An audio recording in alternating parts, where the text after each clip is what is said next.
They have a majority stake in so many things that they sell at their own venues. It's money on money on money. It's called the flywheel in business. It means that the more dominant I become in one area, I just take over every other little area because there's nobody else that can compete. It's a major problem. Bring it on. Welcome to Girls Gone Gritty. I'm Farley Boyle. I'm Darian Boyle. And I'm Jennifer Brenius. Collectively, we're two sister-in-laws with our bestie.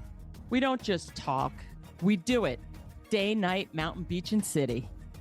Get ready as we bring gratitude and attitude to everything we do. We jump in head first, unafraid, and we're all in all the time. We bring it on and get it on each week, diving deep into authentic, unscripted conversations on just about everything. So let's get gritty. Bring it on. Bring it on. Don't wait until tomorrow. Hi, and welcome to Bring It On Studios. This is Girls Gone Gritty. I'm Farley Boyle, and I'm with my two besties, Jen Brenius and Darian. Ladies, how were your weekends? I was in good old Nashville. I was in Gainesville. Both Villes, but I'll tell you what, Nashville, Nash Vegas. Wowza. 2 nights of that, and you are done. Put a what is it? A fork in it? I was done, but it was so great. The music was so epic, and we walked away with a fantastic win. So it was a very successful weekend for us. Well, I had parents' weekend down at University of Florida. I have 2 boys that are there, and it is a nonstop drink fest to the point where my kids and I kept trying to figure out things that we could do to not go to the bar tab as early as everybody else because it just wouldn't stop. So we actually back to school, Rodney Dangerfield style. We took in a little bit of men's tennis, which was super fun. Saw some 13-5 players. I don't know how the singles ended up, but they won the men's doubles, which was super fun. And we saw a baseball game, and they crushed it in baseball too. So God, Florida crushed it last night in swimming too. The men's, yeah, wow, they've been a powerhouse. They've had a good season. It's been a lot of fun, but wow, it was a lot of drinking. But so I'm happy to give my liver a little cleanse today. See, I love it. How's your liver? My liver's actually pretty good. We were in Burke Mountain, which is really north. It's like the Northeast Kingdom almost, at a Super G race. So it's a combi. It's a GS and a Super G combined.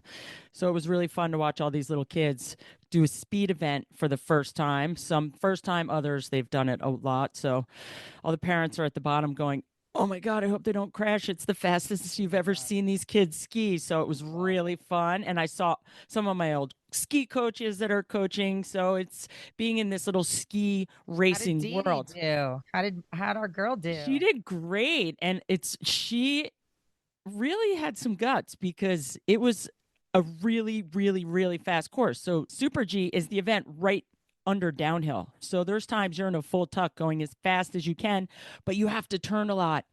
So she charged it and she came down all smiles on her face and she goes, Mom, that was the most nervous I've ever been in my entire life. I was like, how did it feel? She goes, awesome. I'm going up again for my race run. So it was fun. The kids are pushing their limits and being an athlete, as we all are, watching your kids, as we all know, just having the courage to go and just charge it. I'm like, Mommy's nervous at the bottom. It was fun though. That's so fun. And the conditions are good up there this year. You guys are having great conditions. It's the best. So girls, when are you coming skiing? It's my question. I'm going to Telluride on Thursday. So I'll be skiing out west on Thursday, Friday, Saturday, Sunday. So okay. We'll share stories. Yeah. That's a little better. I don't ski during lacrosse season. It's not fair to my girls, so they can't ski. So it's been a very dry ski season for us for years. But one of these, plan a VT trip. I think Girls Gone Gritty is going to go on the road, right? I was going to say one of these times you have to come out for an event to Vermont, and we will make it an event. Pray all day. Yeah, a pray all day. At Pray All Day. I'm just getting over my liver. Give me some time. Well, so that will bring us to our awesome gritty headlines today. Jen, what are our top 5? All right. Number 5. Are you afraid? Do you have FOBO? Do you even know what FOBO is? You probably don't. It's fear of a better option. And it's taking over from FOMO, which I didn't realize has been around since 2013. It was added to the dictionary. But fear of a better option, you have people that can't even make a decision as to what they're ordering for lunch because they're thinking, I'm liking what she's having. FOMO just feels better coming off of the tongue. But FOBO, oh God. I mean, if you can't make a decision, uncle, if you're looking for a better option and that's why you can't make a decision, then you suck. And FOBO, I do feel sorry for the people that can't make decisions. I do have some friends that it's a real disorder. And when they really get pushed to the gun to make a decision and they can't, it's crippling. So I feel sorry for those FOBOers. But FUBU, FOBO, I mean, God. What is the FOBO? FUPA? Yeah, no, but FOBO, think about it. When we were out nightclubs, there was always a better club that you wanted to go to. Fear of a better option. You're like, wait, we're dancing, we're raging, woo, you're pounding cocktails. And then all of a sudden you're thinking, oh my gosh, we're not at that club because that club has a better DJ. Or wait, where we need to go to that one. So we're constantly running around, all of us. FOMO combined. Yeah, exactly. It was a mix. But this is crazy. There's fear of what? Come on, just make a decision and go for it. I'm the worst decision maker in the world. Unless there's something that I really, really want to do, then I'll make the decision. If not, it's whatever. I have FOMO all the time. So, Girls Gone Gritty wants you not to fear. And number 4, we want you to not look up. So number 4, are you guys tired of hearing about this asteroid that keeps coming? That's the risk of hitting Earth has just doubled. I mean, it's a joke when you start to read the headlines, guys. It was a 3% chance of this asteroid coming in 2032. And they've had the headlines for weeks about this crazy asteroid. I mean, really? What else? I've seen it. Fear people. I keep seeing where they do a rendition of it, coming into our atmosphere and then hitting the Earth and how everything explodes around it, in slow-mo. I don't know what they're trying to do. I mean, maybe their occupation doesn't receive a whole lot of exciting news. Yeah, and they don't have to be that right because the weathermen aren't right. And they're trying to figure it out for tomorrow, let alone in 2032. It's ridiculous. Totally. That's a pretty far, that's years away. Anything can happen. But it's just something to get you thinking and start talking about, the asteroids. I mean, that's one of my favorite video games was asteroids growing up. So oh my God, just that brings us think about it. Not yet. That's going to bring us to number 3. How's your gut biome, D? Probiotics, prebiotics? Do you have any more biotics, bionics? Coca-Cola just entered the hot prebiotic drink market. I mean, can they sell us one more beverage, please? Soda is never going to be good for you. I don't care how many times people try to sell it to me. It's an inflammation. Soda water is inflammatory. No. Sugar. And it's stevia. And they try to tell you it's stevia, so it's not so bad for you. Or aspartame, which is not good for you. They're liars. The Coca-Cola company puts sugar in water, so you get addicted to it.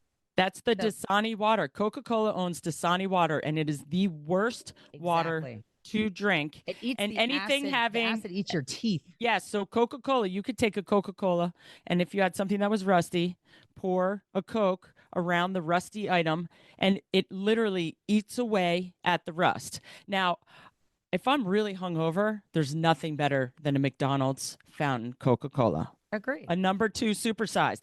But they shouldn't be bringing probiotics. You know, I need what is probiotics. A prebiotic? What's a prebiotic versus a pro?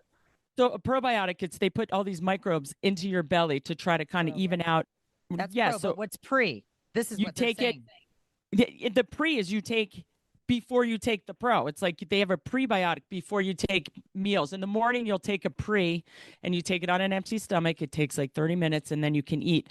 And it tries to kind of regulate your gut. Drink your soda before you. Yeah, it's fiber. The prebiotics are like a little bit of fiber because now fiber is like the hot thing again. Like everything, it just wake up and drink your soda, your prebiotic soda instead of water.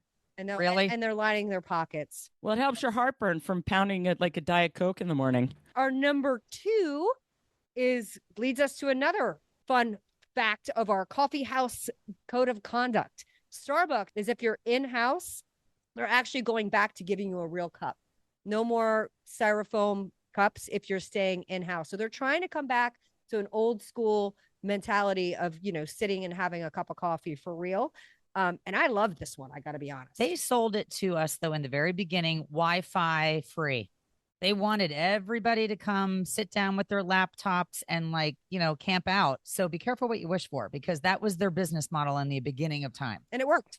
And it was, but you can't go to a Starbucks and go, if you and I said, hey, let's sit down, meet you at the Starbucks, certain areas, every table's taken. You can't go sit and have a nice cup of coffee and enjoy a nice little wrap and I've seen people getting interviewed pop. there. I've seen interviews. No, that's people's office because people work from home. So, I'm going to go down to the coffee shop so I'm not in my house sitting looking at the screen, because it's going to make you want to clean your house and you kind of lose track. But if you go down there, you feel like you're busier. But what's the time frame? Do they kick you out after an hour, 2 hours? I've seen people in certain Starbucks for hours and hours at a time. Yeah, it's ridiculous. I think that's a good one. I think it is too. Yeah. All right. And number 1. Okay, guys, get ready. It's exciting. Or is it? They have a new Olympic event. Esports has officially been added to Olympic status. Starting in 2027, it'll be held in Saudi Arabia. And games like Pokemon Unite, Gran Turismo, eFootball series are on the docket to be played. They haven't come up with exactly what games are going to be at the Olympics, but the preceding events leading up to those, the types of games that are going to be. So our digital age, Ready Player One, is here, people. That is disturbing.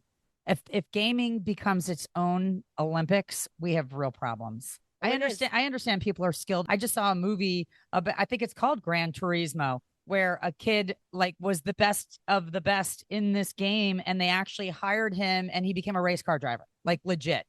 So I understand maybe in that regard, if you suddenly become very good in the arena that you're gaming and it can, I don't know, give you the trajectory to actually make it a reality. I get that, but that's disturbing. That's just more time on devices and less time in the great outdoors doing anything monumental. Yeah, but gaming is a multi-billion-dollar business. Yeah, gaming is a huge industry. My friend Hillary Matchett, she owns a team in Florida, and a bunch of these so-called teams are with pro athletes own them, and they own these gaming teams. Well, they're the face of it. NASCAR, and they're right, but that's the thing.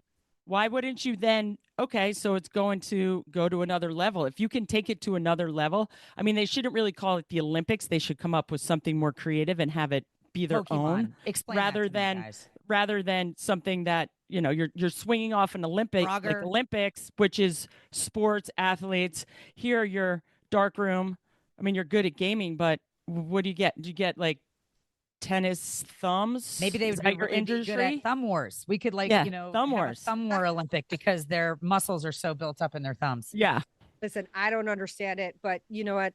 To Darian's point, this is where we're going in society, and everybody's just looking to capitalize on the next market, and it'll be interesting to see what they end up putting in this Olympics. It shouldn't be called the Olympics. It should actually be called the International World Gaming's game. Yes. Well, they have world championships of gaming. They have very high elite level gaming events. Take the Olympics. I mean, there's big stadiums filled, and they watch people play video games. I know. And they have their own chairs. It's addicting. It's a whole different world. It's a good sport. Well, if you're a gamer out there and you're listening to us, I'd love to hear from you what you think about this e-gaming situation, because I honestly don't understand it. I did not grow up. I played Tetris, I think, for a hot second. I was not a gamer ever in my life. My brother grew up with the Nintendo gaming systems because he was a couple of years younger than me. But I do know that there are people that are very into it. And my kids, they'll game with friends, and it's very social according to them. They're sitting. My friends. Yep. My friend's son makes a couple $1 million a year gaming. It's ridiculous. He has sponsors, and people pay so much money to watch him game. I don't have that much time. Rubik's Cube, it's like Pac-Man, like people that figured out the code or whatever I don't know. Well, so what's the hot topic, this lady? What's our hot topic this week that we're talking about? Our hot topic, believe it or not, is Ticketmaster. And we hate them. no, but TicketBastards. Ticketbastards. Yeah, we're going to talk about the monopoly effect and how scary it is that one company and Live Nation in cahoots basically run everything and have the rights to do anything that they want, which is never a good thing. So let's tackle that topic. And we hope that you guys want to weigh in on this because it really affects everybody's livelihood. It's not fair. So well, especially the people who want to go out and see concerts and shows. And it's not just concerts and shows. It's any sporting event out there. And want to go to a Ranger game. You want to go to a Yankee game. They lure you in. And if you look at the face value, and by the time you process the whole entire charge with Ticketmaster, you're like, what are these hidden fees? Wait, what? How much is it? Oh my gosh. So and it becomes so unaffordable for people that love an artist or want to go so badly to an event, a game, whatever it is, even Broadway ticket. You can't even get near face value unless you actually go to the original box office if they're still offering tickets for sale. But a lot of times what happens is these brokers scoop up 80% of the venue, or they own the venue.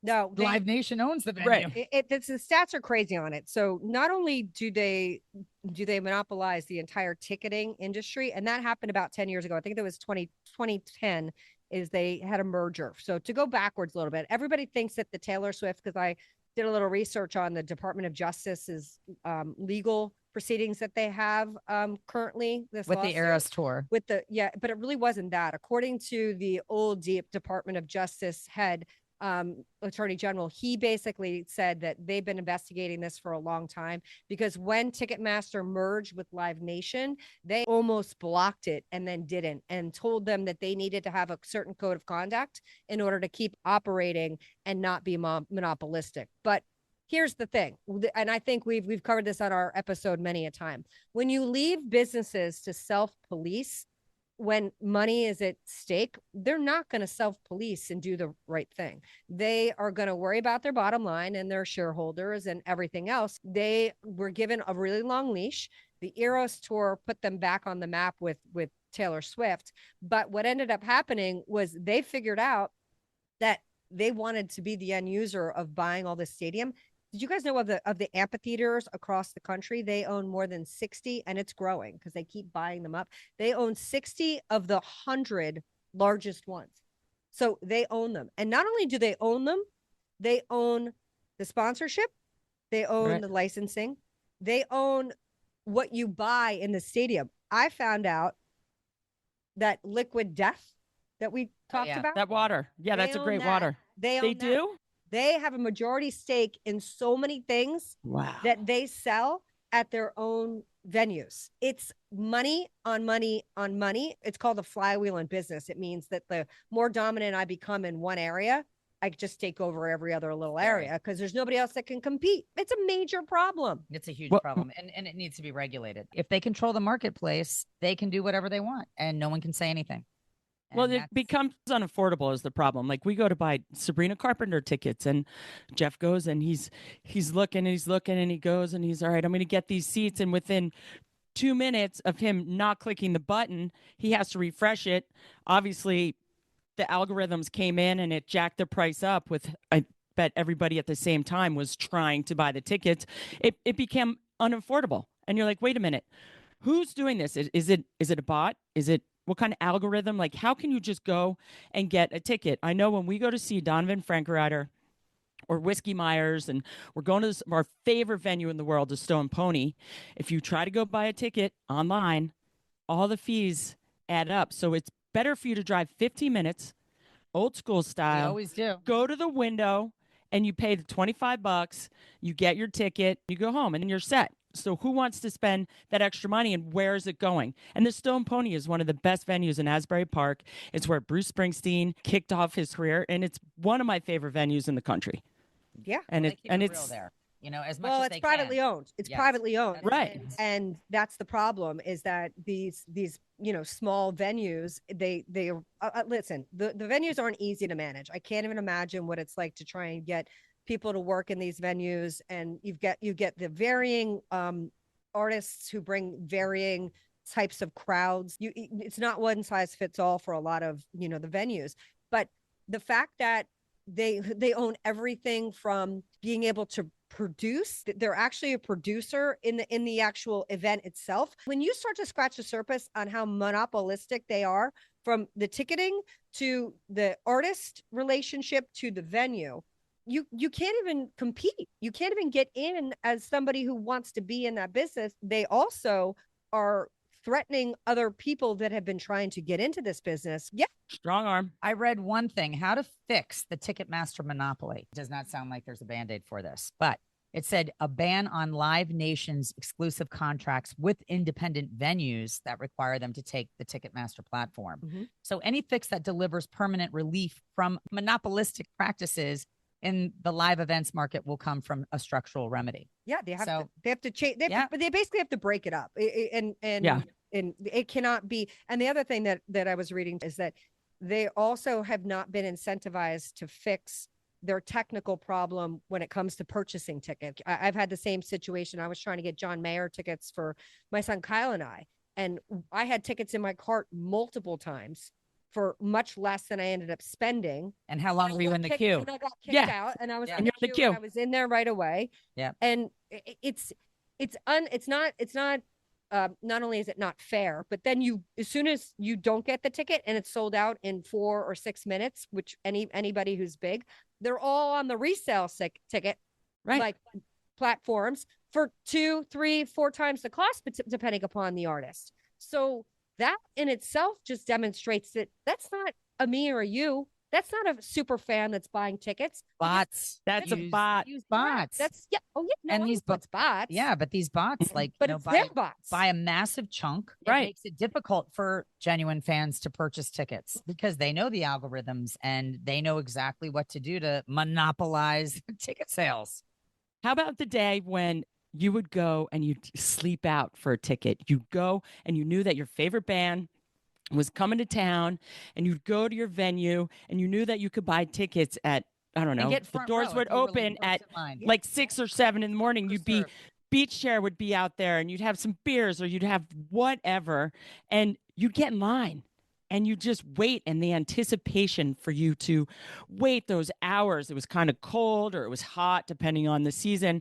And all of a sudden, you'd see the window open and the doors would open and the lady was there taking your money. And that was your ticket to one of the best nights that you could have. Unlike, and you went through the whole kind of the whole procedure of waiting, and you touched the tickets and you felt them. Now they pick them up. I was going to say, and you have your phone and you scan it. But I used to like hold my ticket stubs and I'd put them into my photo albums. One of the best things I've ever seen. True. If there are people that still have tickets, okay? I saw a bar recently and they took epoxy. They put all of their tickets, sports tickets, concert tickets, any ticket that really mattered to them, any stub, and they made it a part of their bar by putting like a shellac over the top of it. And it was like no one can do that anymore. You can't take a walk down memory lane because you have a ticket that was an e-ticket in your stupid phone, or you get a bracelet, maybe, but you're not going to save your bracelets. Maybe you can frame your bracelets, but sometimes you don't even get a bracelet. Yeah. You just get a stamp or nothing. Well, it's interesting. Shane, I told you I was at University of Florida this past weekend, and the kids actually, when the basketball tickets come out, that's what they do. And they were talking about how much fun it was that they like literally camped out and they basically did shifts, and they only give you a certain number of tickets. So if you're one person, you can have 2. And so they had 5 guys who were all rotating. So they had 10 tickets, and they were talking about how they were there at 11 o'clock and, had to spend the entire day trying to figure it out. And it was like hanging out with people and drinking beers. And I said to them, I said, that's how we grew up with tickets. All of our tickets were that way. It wasn't just one game. Think of the name. It's a lost art that required you to truly be a super fan. And I do think it's completely unfair where it's gotten to where it's really pay to play in so many aspects of life already. And you have put it to a place where it's so cost prohibitive for a family of 2, not even 4. If mom and daughter or, dad and son want to go to a concert, I mean, a lot of these concerts, to get a nosebleed seat is $300 minimum if you're lucky. Gracie, who is it? Like Gracie Adams is this new singer. And you can't buy 3 seats.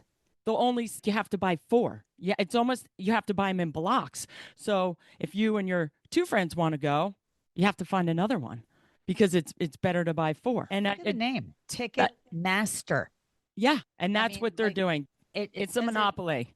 But you can wait and you could go clip a ticket and get it from one of the scalpers. We go to Ranger games all the time, and if you miss getting that ticket on like StubHub or something, one of the other kind of offshoot websites, just go straight to the gate and you're like, okay, where's my scalper? Okay, I'm going to wait till the puck drops and find someone who now is chomping at the bit to unload that ticket. Or the concert started and you're like, okay, wait, I'll give you $100 for it when you wanted 500 20 minutes ago. So it will never stop, and you want to see the show because you're there. I wonder what the percentage is that goes to the artist.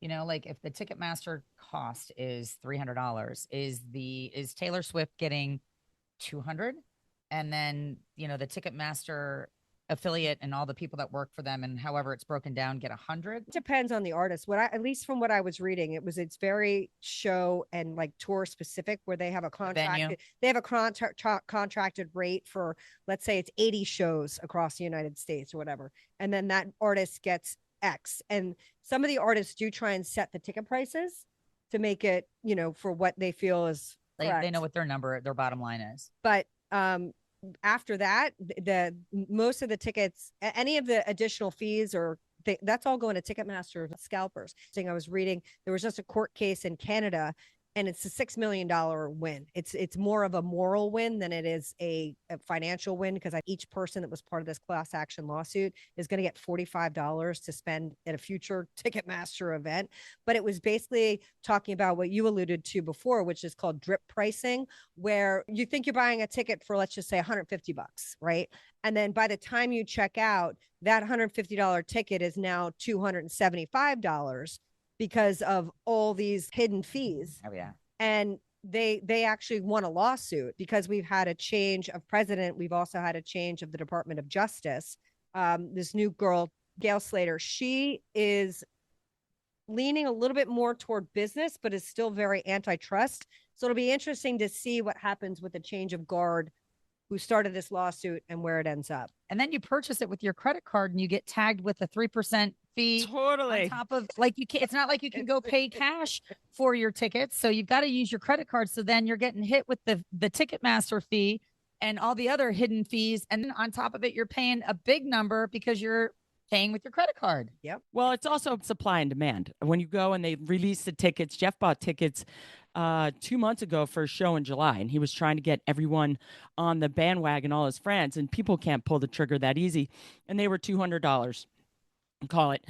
And if you looked now, they'd be at $500. So my question to you ladies is, what is the most amount that you would spend on a ticket to go to a concert? Yeah, I like to go see festivals. I think it's a better value. And if you're going to go for an experience, I don't need to go to one artist who may come on an hour late and may only play a set and a half as far as I'm concerned, or I didn't love their set list. I've got a lot invested in one artist, but if I have an artist who I can see who they like, opening for them, and then 6 other artists that I've never heard of, I think that's more of a fun experiential thing. We have See Here Now here on the Jersey Shore. I've been to South by Southwest. I've been to Austin City Limits. I've been to Hangout Fest multiple times. It gets you access to bars and bathrooms that are away from the GP. If it's a 2-day event, 3-day event, I'll pay $1,000. I would pay in that realm, because to me, that's worth it. If you have a viewing area that gets you a little bit closer, up front and personal, and you have access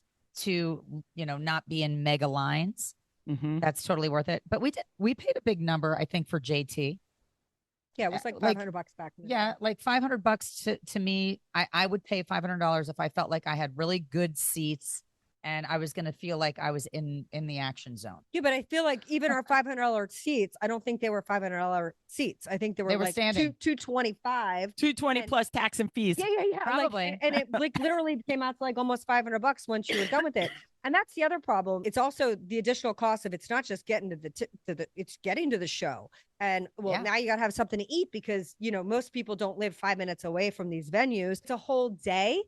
And I got to be honest, it's one of the reasons why for myself and my family, we stopped doing like the Broadway shows because it's a $2,000, $2,500, $3,000 day. Because if you're going to go in and do it right, you're going to do it right and you're going to do it big. And that's it's a large chunk of change. Yeah. I want to see Adele. I would pay big money to see Adele, but then I'm also going to fly to Vegas and get a hotel. And if I saw her in residency, something along those lines. It just really depends on who it is and where it is and what that dollar gets me, right? Well, and I think, and they say a music festival is where I would spend the most. Jeff, he always books the tickets. And when he did Olivia Rodrigo and he gave it to Didi and I for our birthdays, he said, I'm not telling you how much I spent. So I don't want to know. Jeff, he'll buy it. He's in charge because I don't want to know. But like See Here Now, VIP all day long because you don't want to be in the pit if you can help it. So even those tickets are impossible to get now. But those are, Bruce played at See Here Now last year and within 5 minutes, everything was sold out. And I didn't want to go because it was going to be so crowded to another level. So I guess you pick and choose and you kind of jockey and decide if you're going to buy the tickets from the scalper, buy it from Ticketmaster, look for a deal, phone a friend to see if they have an extra one, or just farm it out or save your dollars. You definitely can find a good deal sometimes on like Facebook Marketplace, depending on where you are. Suddenly life happens. Somebody can't go to a concert. They put their tickets up there and that feels like the bang for the buck. Yes. Definitely. So ladies, I have our Got Grit winner of the week. Amazing. And I want to share it with you guys because I have been waiting anxiously since November for this. This is the most decorated skier of all time, Mikaela Shiffrin. She just got her 100th World Cup winner. 100 wins. It's unthinkable. It's remarkable. She's unstoppable. And she is the sweetest, kindest, most determined ski racer out there. There is no one that is even coming close. Lindsey Vonn is probably 20 races away, but she has battled through her career. She started ski racing when she was 16. She was on the World Cup in 2012. And now that she's older, I think she's 29, maybe 27. I don't know her age. Dominated 100 wins. And in November, when she was at Killington at the GS, she crashed, hit a gate, went into the snow fence, and literally it punctured her insides. And she's been out, and that's how she went out. She didn't break any bones. And the determination to come back, to come into the game and keep her head in the game after so many bad injuries. I feel that she has got so much grit for everything that she has overcome to get that 100th World Cup win. So it's really exciting for all the ski racers out there and people that are like loving skiing, and for the cutest, kindest girl to set the stage for all the littles out there to just go, you're my idol. It gave me goosebumps. So she's refining greatness in the ski world. So it's really exciting. Give up. She's got grit. She powered through her injuries, and that's something right there. It takes a lot of courage to get back on those skis and to rip and know that you could potentially damage yourself again, right, Dee? Well, yeah. And the thing is, you keep going back. And she had a GS on Saturday, and I think it was the first time ever that she got top 16. She was super nervous, and everyone went, oh, gosh, she's in her head. How is she going to do it? And literally came back the next day in the slalom, lights out, like a run that was flawless. It was jaw-dropping. So as you ladies know, with any sport, injuries are the hardest thing. That's what separates you from being a pro athlete from like the regular person. It's the art of, okay, you're hurt and you got to go back. It's like your girls when they get hurt playing lacrosse. It's that when Mackenzie, when she did her knee, you have to come back. You have to fight. And your boys, Jen. Simone Biles documentary, because she talks about the mental strategies and the tools that she was given from a therapist to get over that. And it's pretty powerful. So, yeah, gosh, Mikaela Shiffrin, you are an amazing gritter this week. And I just looked it up. She's actually going to be 30 next month. Thank you. I thought it was 29. Okay. Yeah, she's going to be 30 on March 13th. So, and she got engaged. Happy early birthday. Yeah, and she got engaged. So Wow. it's like Got the whole world everything. ahead of her. I know. Super That's happy. And awesome. she's still so young. So it's Well, exciting. now also have a very motivational song of choice that Jen is going to bring to the table. Yeah, so this is going again a little deep. I like to go a little deep. It's one of my favorite songs. And are you ready? Here's the lyric. Never forget who you are, little star. Never forget how to dream, butterfly. God gave a present to me, made of flesh and bones. My life, my soul. You make my spirit whole. I love this song, and I played it over and over for my little people. It's one of my kids' songs. Little Star. Yeah. Little Star, Madonna. You know, Love she's When she was everybody frail. knows Lucky Star. Yeah, with her daughter. She had Yeah. a great album. So love that's the song of the week. Hopefully it's a little inspiration for you, taking you back to your glory days at some point. If you're not familiar with Madonna, she's, go deep into her catalog. She was pretty cool for some period of time. This was her yoga time. Never forget who you are. Oh, now we're singing. Little Star. Nice. Far, you got a good voice there. Wow. I love that it. song. So that's our music of the week, and we really want to impart to you to go ahead and let us know what you're listening to. Let us know what you think about this episode. Share it with a friend. Tag us on social media. We are looking to get other ideas from you on Content, what you always. let's talk about. Like us to debate. And if you have grit, wear it on your chest, on your head. We've got a lot of grit gear for you to consume. So thank you so much for tuning in to another episode of Girls Gone Gritty, coming from Bring It On Studios here in New Jersey. And we're up in Sugarbush, Vermont with Darian. Thanks so much for tuning in, and we'll hopefully see you soon. Peace out. Bye. Thank you for tuning in to another episode of Girls Gone Gritty. You can check us out on Instagram and Facebook. If this episode hits home, share it with someone who needs to get gritty. The 3 Gs. We'll see you next week. Peace out.